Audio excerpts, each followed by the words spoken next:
Dave s'est perdu dans le labyrinthe qu'il a construit dans son salon et ses amis partent à sa recherche. C'est le pitch en carton de Dave Made a Maze, le premier long métrage du réalisateur américain Bill Watterson.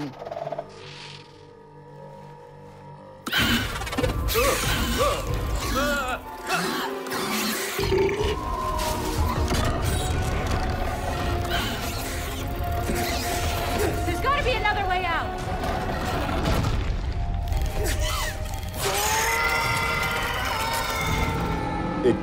Tout est parti d'une histoire vraie.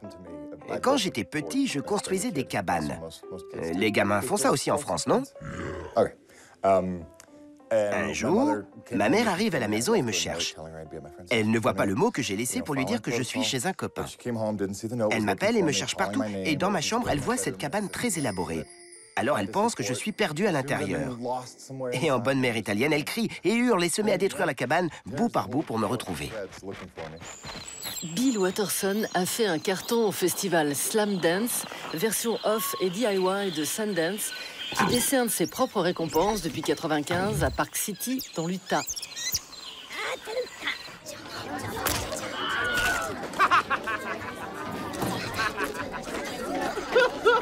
The audience award is Dave Made a Maze.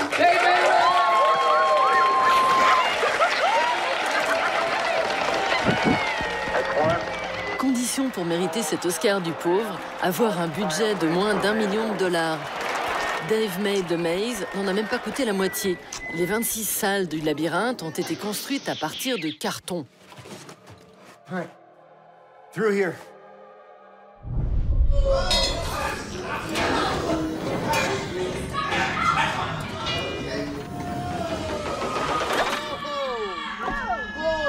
What was that? Dave, we... Oh, wow. Okay. Well, I suppose this was only a matter of time. Are we safe down here? Safe? We're not even people. On a utilisé des trucs maculés de nourriture complètement pourris. On s'est inspiré de tout ce qu'on trouvait. Un jour, on a reçu des palettes de carton d'une marque de vêtements. Des feuilles rectangulaires avec des trous très réguliers.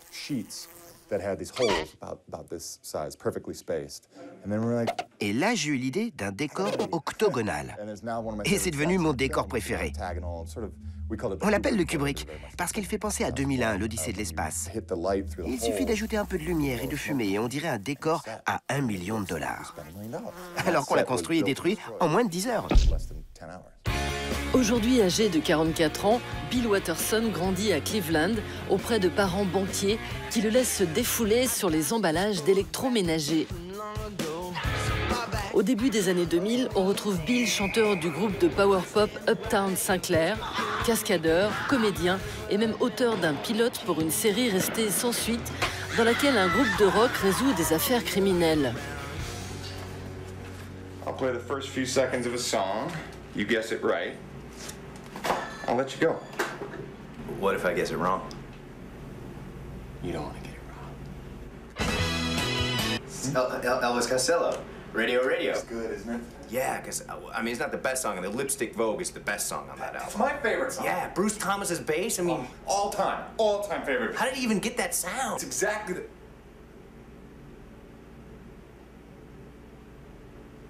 All right. Mon film est une métaphore du processus créatif. Il montre à quel point c'est difficile et spécial de créer. Il y a des moments d'excitation, où tout le monde est spontané et voit ça comme un jeu. Mais il y a aussi des moments où rien ne va, et où on se met en danger. Et c'est pour ça que dans le labyrinthe, il y a des pièges mortels, des falaises et des impasses. Looks like he got up and wandered off. It's a minotaur. Okay, that's it. I'm cutting a hole all the way to the outside. No, Annie, Dan said that we shouldn't. Well, he's gonna get over it. Annie? It's the least of his concerns. Annie? Annie, Annie, you gotta hurry up. Run! Annie, we gotta get out of here. I'm almost done. Annie!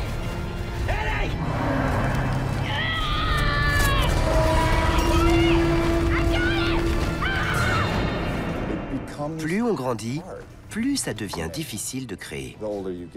Les choses prennent plus d'importance, et puis il y a la peur de l'échec, qui est d'ailleurs le sujet du film. Un des personnages dit « Tu n'échoues jamais si tu ne termines rien ».